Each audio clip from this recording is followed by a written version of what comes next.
Hello, my name is Kate Peterson, and I'm an undergraduate services librarian at the University of Minnesota Libraries. In this video, I'm going to demonstrate some tips and tricks for doing advanced searching in some of the library tools. So first, let's do a quick review of the library homepage, lib.umn.edu. There's lots of different tools in this page.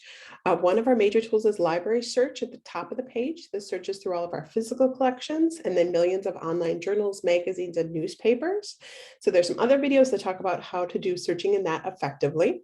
We have other videos that are talking about our databases. These are our smaller, more subject-specific collections of journals, magazines, and newspapers, and these can also be a good tool for searching either these top 6 databases, browsing all databases, or using our research guides by subject. In this particular video, we're going to use a database like Academic Search Premier to demonstrate a couple of additional advanced search tools. So I've already done a search here in Academic Search Premier. Academic Search Premier is a good database for lots of different topics. It has some business and some science and some education, some psychology, and a lot of different disciplines brought together. And it has journals, magazines, and newspapers. So you won't find any books in this particular tool. So the search that I've already built here is, let's say that I'm interested in the topic of sleep and grades or academic performance or academic achievement, is what it says there, and college students or university students or undergraduates. So that's kind of the first way to build a search. And then I can start to look through results and see if I find articles that look interesting. And then once you find articles that look interesting, then there's some additional tools that you can use or techniques that you can use. So let's say that I'm interested in this article here, the prevalence of sleep disorders in college students' impact on academic performance. Okay, so it is from the journal called the Journal of American College Health, September, October 2010. So it's a little bit of an older article. Let's say that I'm still really interested in it because it's really on my topic. So when I click on it, I get to this screen that has some more information about the article itself, including all of my citation information. I get the abstract, which is a summary of the article. And then I also get these subject terms. So these subject terms can be really helpful to find additional related articles. And when you click on them, you can add them to your search. And it's sort of like doing a concept search, not just a keyword search. A keyword search would be telling the database, like we're doing up here, please find all articles that have the word sleep in them. But using these subject terms, it tells the database only bring back articles that somehow talk about the concept of sleep disorders. So it's going to be a bigger, more relevant search. So you can click on those and add them to your search. So there's lots of great information here. If I go back to the other screen, the other thing that is also helpful in some of our databases are some information that's right below it. So it says cited references and it says time cited in this database. So cited references in this case are this article's bibliography. So there are 32 articles that this article uses as sources of information. So you can go ahead and click on those and see if there's more sources that might be helpful for you. The only challenge with this strategy is that these articles are all going to be older than 2010. Depends on your topic. Sometimes that's not a concern and sometimes it is. The other thing that's listed here, time cited database, time cited in this database, and then it says 36. That means that there are 36 articles in Academic Search Premier that are using this article, the prevalence of sleep disorders, in their bibliographies. So here are 36 related articles that are more current than 2010. So it's just a great strategy. It's just a link. You can go ahead and click on it, and then it's going to list those 36 other sources. In this case now, for example, the first one is from September, October 2021. So they're going to be more current results, and you can go through and look here and see if you find some articles that look interesting for your topic. And then in that first article, for example, then it also lists the cited references for this particular article from 2021. So there are 35 articles in this article's bibliography. So you can go and click on that. And what it really does is create a web of different articles and sources. Sometimes we call this a scholarly conversation, and scholars talking to each other about their research and building on top of the research. Let's say you want to try this strategy for an article you found though, but it doesn't have these links here. You can still go ahead and do that. And what you want to do, I'm just going to click on my title again, and I'm actually going to copy my title. So copy paste, and then I'm going to use a different tool. So there's two tools I want to demonstrate for you. So I'm going to go back to the library homepage, and I'm going to go to our popular databases here, and we have a database called Web of Science.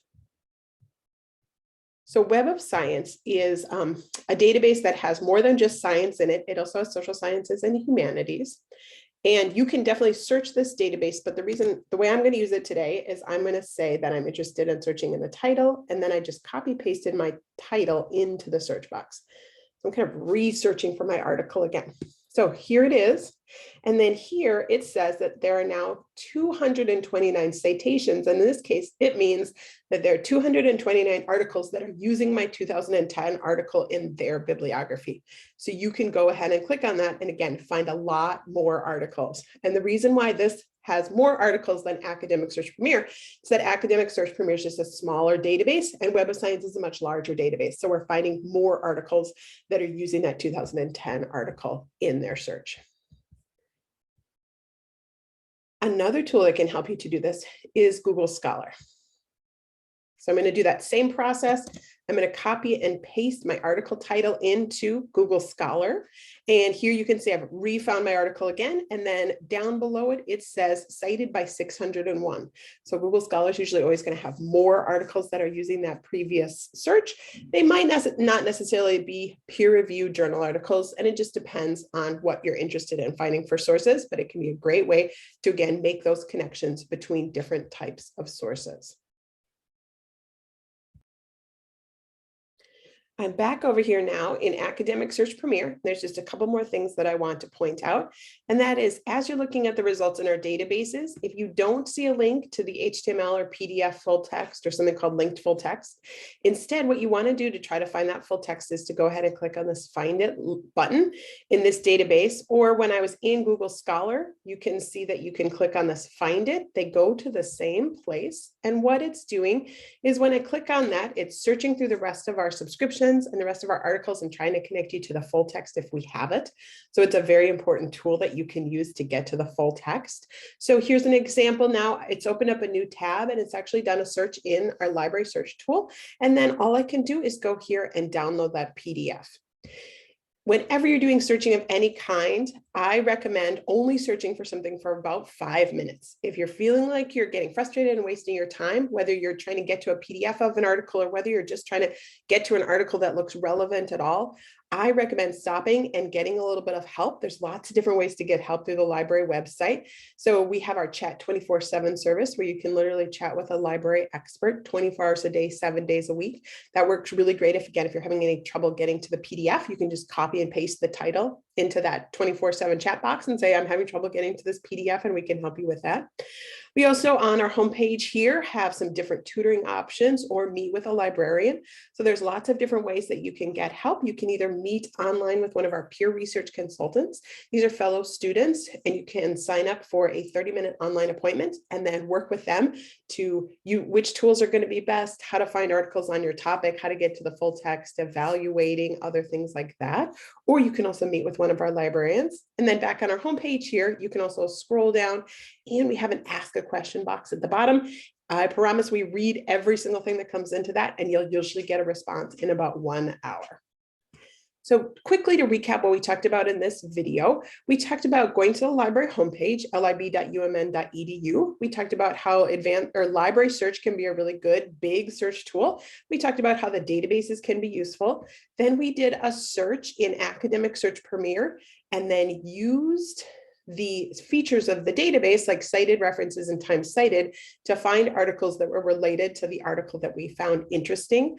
We talked about using a tool like Web of Science and Google Scholar to find additional related articles.